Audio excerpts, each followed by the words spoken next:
This is my lovely family. Today they will be my audience members. Let's hand my camera over to the cameraman woman here. Alrighty. So, no matter how much we try to run away from this thirst for the answer to life, for the meaning of life, the intensity only gets stronger and stronger. That's a quote by Christian apologist Ravi Zacharias. My name is Samuel Pineda, and I am 24 years old, and I have experienced a trial of heartbreaks and a trial of joys, and I am absolutely thankful for each one of them, because through it all, I spent time in that classroom with my teacher, who I call life. Today I'm going to share with y'all a valuable lesson that I've learned along the way, which has helped me to understand humanity's most asked question, and you can even go to Google and you can search it for yourself. As you enter what is, you'll notice that the very first question or the very first suggestion that comes out is, what is the meaning to life? So that's what I'm going to be trying to explain here today. So, meaning and purpose. Everybody has at least one in their life. Everybody always asks this. So whether it's, why was I born? Why am I on this planet? Why was I born this time? Whatever it is, we ask this question and we wonder what the purpose of life is about, why we were placed on this planet. Mark Twain once said, the two most important days in your life are the day you were born and the day you discover why.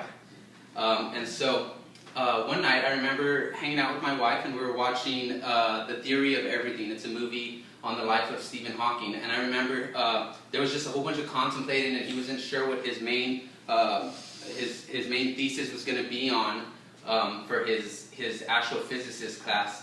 And finally he figures it out, so he runs to the professor with one simplified answer, and it was time. That's all he simply said. And so I realized that as Ecclesiastes chapter 3 says, there is a time for everything. There's an appointed time for everything, and there's a time for every event under heaven. A time to be born and a time to die. A time to mourn and a time to rejoice. And there's a time to love and there's a time to hate. So with that, I've learned along this way, love. Love. What is love? I wonder what is love. As I stand at the altar and I look at my bride walk down the aisle, and I wonder and I think to myself in my heart, like, what is this exactly? Why do I feel this way? Why am I giving my whole life to this woman?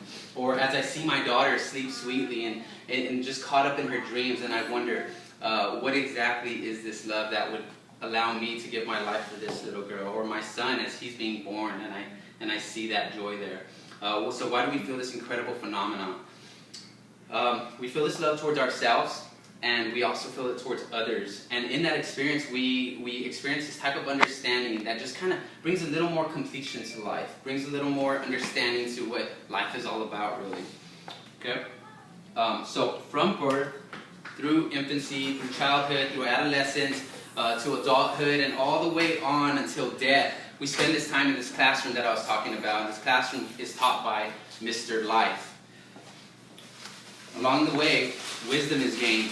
It's almost like sitting with grandma and grandpa at the coffee shop or at the donut shop and just asking them about the good old days, asking them about, what was it like back in this year or that year or whatever. And you'll realize that as you sit there and you just sip on coffee, you pick up this wisdom, you learn things, you learn how to, grandpa says, oh, this is how you treat a lady, or this is, you open the door for a lady, whatever it is, you learn, you pick up this wisdom, and this wisdom is gained by knowledge, which is, as you go through experiences, you pick up on things, and the next time that happens, you're able to apply those things at that point. And so then I've come to learn, as one of the biggest lessons in life is that as you gain that knowledge, which then leads to wisdom, you then somewhat understand exactly what this life is all about. So then, in the end, I remember sitting by a poolside in Arizona, and this random man came up to us, and he was just a stranger. I was maybe like 10 years old, so it didn't really mean anything to me, but I remember him saying this to us. He said, live in the present is now, and now is tomorrow. And so the more years that have passed, the more I've matured, I've kind of wondered, what is that all about? What is living in the present is now is tomorrow about? And so I realized, we love now, we learn now. We learn today, we love today. That then rolls on over into tomorrow. So We wake up, we eat, we drink, we kiss, we teach, we learn, we fall in love, get married, we have children, we buy a house, and they each happen within their own day, but then at the very end of the day, we end up falling asleep and then waking up all over again just to do it again until the day we die. And so you'll see that classroom there, you learn all your lessons there. That's where I've learned all my lessons. So in the end, the big conclusion is that the true meaning to life is merely but to live.